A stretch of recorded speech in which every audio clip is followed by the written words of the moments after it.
Morning. Hello everyone.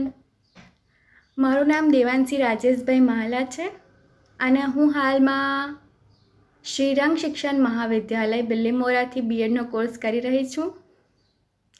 તે અંતર્ગત ધોરણ 9માં વિજ્ઞાન વિષયમાં વનસ્પતિ કોષ વિષયની માહિતી આપવા જઈ રહી છું આજે. તો શરૂ કરીએ.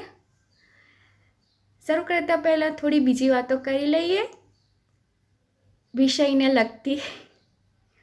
વનસ્પતિ કોષ વિશે શીખતા પહેલાં આપણે તેની પૂર્વધારણા બાંધી લઈએ. તો આપણી આસપાસ જે સજીવો છે તે મૂળભૂત રીતે શેના બનેલા હોય છે? તો કે આપણી આસપાસ જે સજીવો છે તે મૂળભૂત રીતે કોષોના બનેલા હોય છે. જે રીતે આપણે મકાન બનાવીએ છીએ ત્યારે મૂળભૂત પાયામાં ઈંટ હોય છે. ઈંટોને જોડીને મકાન બનાવવામાં આવે છે. તે જ રીતે સજીવોના પાયાનો એકમ કોષ છે. કોષો જોડાઈને અને કોષોના સમૂહ બનીને સજીવો બને છે. તો કોષ એટલે શું? તે કે સજીવોનો મૂળભૂત પાયાનો એકમ એટલે કોષ, જેમાંથી સજીવો બનેલા હોય છે. તો સજીવોમાં કોષોના આધારે પણ બે ભાગ પડે છે, એક કોષીય સજીવ અને બહુકોષીય સજીવ. તો વળી કોષોને આધારે સજીવોના જ્યારે એક કોષીય સજીવ અને બહુકોષીય સજીવ એમ બે ભાગ પડે છે, તો એક કોષીય સજીવ કોને કહેવાતા હશે અને તેમાં શેનો સમાવેશ થતો હશે? કયા કયા સજીવોનો એક કોષીય સજીવમાં સમાવેશ થતો હશે? તો તે વિશે જાણીએ. તો જે સજીવ માત્ર ને માત્ર એક જ કોષ ધરાવતો હોય, એટલે કે એક જ કોષમાંથી સજીવ બનેલો હોય, તેવા સજીવને એક કોષીય સજીવ કહેવામાં આવે છે. એક કોષીય સજીવમાં કયા કયા સજીવોનો સમાવેશ થાય છે? તો એક કોષીય સજીવોમાં અમીબા, પેરામીશિયમ જેવા સજીવોનો સમાવેશ થાય છે. તો વળી બહુકોષીય સજીવ કોને કહેવામાં આવે? એ પણ એના નામ પ્રમાણે ખૂબ જ સરળ છે. જે સજીવો એક કરતાં વધારે કોષો ધરાવતા હોય તેવા સજીવોને બહુકોષીય સજીવ કહેવામાં આવે છે. તો બહુકોષીય સજીવોમાં કયા સજીવોનો સમાવેશ થતો હશે? તો બહુકોષીય સજીવોમાં વનસ્પતિ, પ્રાણીઓ અને જીવજંતુઓનો સમાવેશ થાય છે. તો બહુકોષીય સજીવોમાં વનસ્પતિ, પ્રાણીઓ અને જીવજંતુઓનો સમાવેશ થાય છે ત્યારે શું વનસ્પતિમાં આવેલા કોષો અને પ્રાણીઓમાં આવેલા કોષો સમાન હોય? તો એનો જવાબ છે ના. વનસ્પતિમાં આવેલા કોષો અને પ્રાણીઓમાં આવેલા કોષો સમાન હોતા નથી, પરંતુ એ અલગ અલગ હોય છે. તો વનસ્પતિમાં વળી કોષોની રચના કેવી હશે?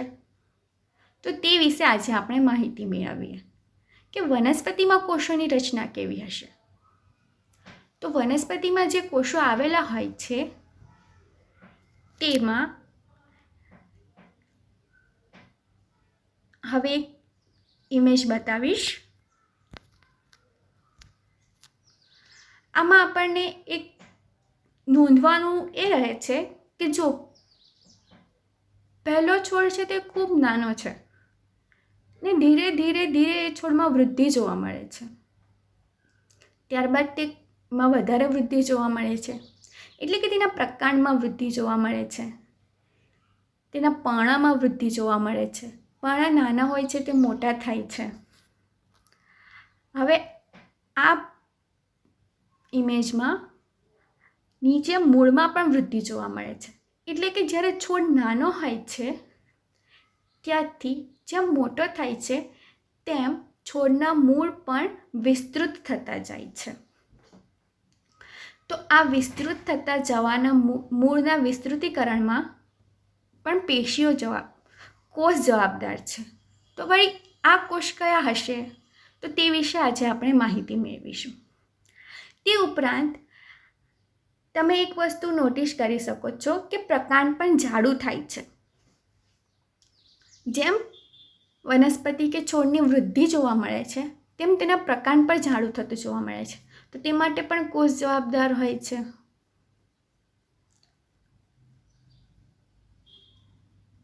તો હવે આપણે તેના વિશે જાણીએ કે કયા કયા કોષો જવાબદાર હશે. તો વનસ્પતિ એ તો બહુકોષીય સજીવ છે. તો બહુકોષીય સજીવ એટલે કે એક કરતાં વધારે કોષોના બનેલા હોય.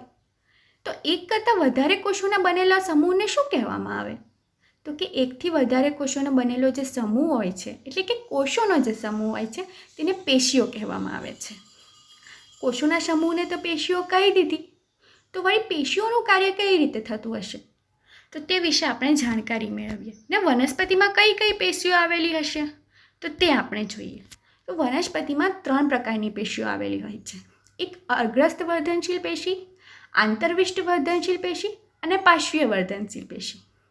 જે પ્રમાણે એના નામ દર્શાવ્યા છે તે જ પ્રમાણે આ પેશી આપેલી છે અને તેમાં અગ્રસ્ત વર્ધનશીલ પેશી, આંતરવિષ્ટ વર્ધનશીલ પેશી અને પાર્શ્વીય વર્ધનશીલ પેશી આવેલી હોય છે.